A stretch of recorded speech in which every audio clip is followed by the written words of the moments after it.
This is my Mozart, my Trazom. Audio and video recordings. And it's the fountain of the birds.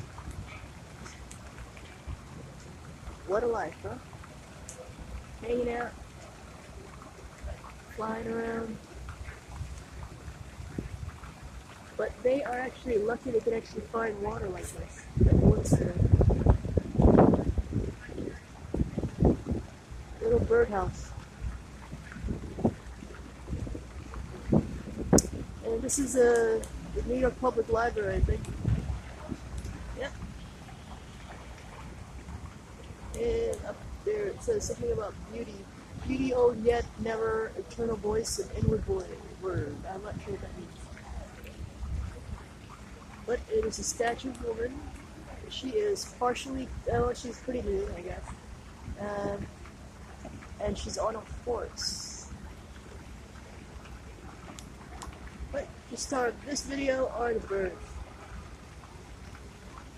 Human nature.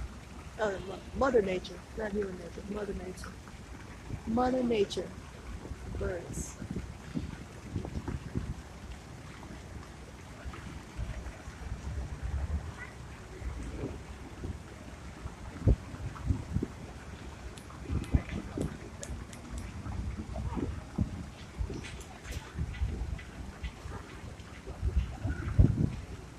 There's one.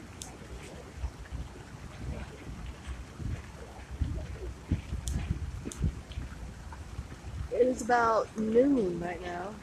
1 o'clock actually. So you can actually capture the rays of light on the waterfall here, or water fountains. I guess the water is thick enough, density-wise anyway. And it's clear day. Well, partly cloudy day actually. Mother nature. You really have to find it here in New York. Everything's just surrounded by buildings, and they're extremely tall. This is kind of weird.